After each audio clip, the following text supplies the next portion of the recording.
some of you listening, as I describe this, might sense a strong disgust reaction. Others are like, "Ooh, gross. Who wants to do that?" Right? That's the disgust reaction you're going to have. Others listening to this might be very intrigued. You're going to sit up a little taller and lean in, like, this sounds like an exciting idea to you. Have you noticed after you've been married a while that sex and intimacy concerns tend to creep up in your marriage? I'm Dan Purcell, a sex and intimacy coach for married couples, and I'd love to help answer your questions and concerns and help you bring your intimacy to your next level. This video you're about to watch is part of a series that I'm doing answering questions that have been submitted anonymously. If you have a question you'd like addressed yourself, you can go to my website, getyourmarriageon.com, click on resources, and then anonymous questions. All right, let's dive in. This person says, "I love y'all's content. Our marriage is coming out of a sexually rocky patch, and I believe y'all have helped. I am a husband who is very sexual, surprise, surprise, and I'm very into exploration. This has led me to internal prostate stimulation. I would like to try pegging if my wife wants to, and does not feel convicted against it. I am curious but unsure about it. Is a role reversal and active pegging past boundaries? I can't find a scriptural reason for it to be off limits, especially as the prostate seems to be a great sexual tool and one for male health as well." Thank you for that great question. And as I help couples with their sex lives, I've found this following skill to be really helpful. I call it the don't yuck another person's yum.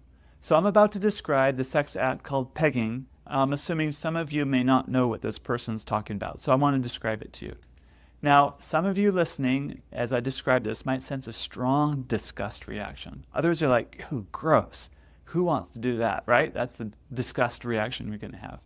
Others listening to this might be very intrigued. You're going to sit up a little taller and lean in, like, this sounds like an exciting idea to you.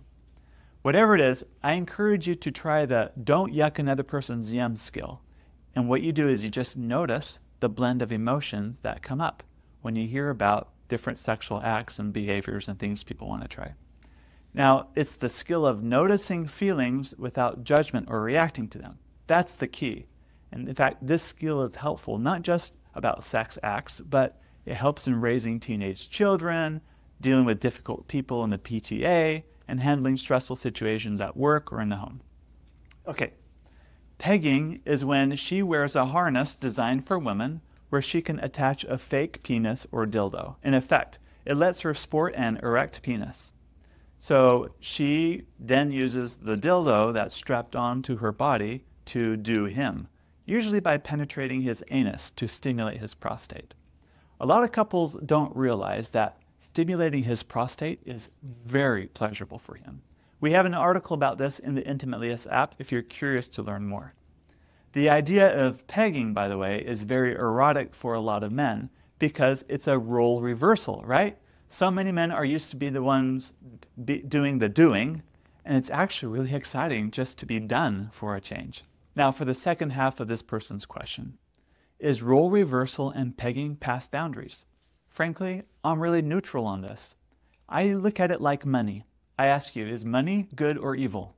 How would you answer that question?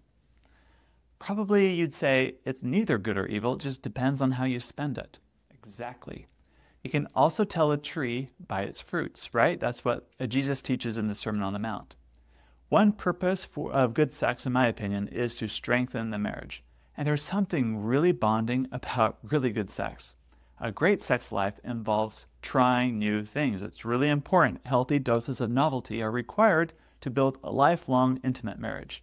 So, if you're both curious and want to try it, I say go for it.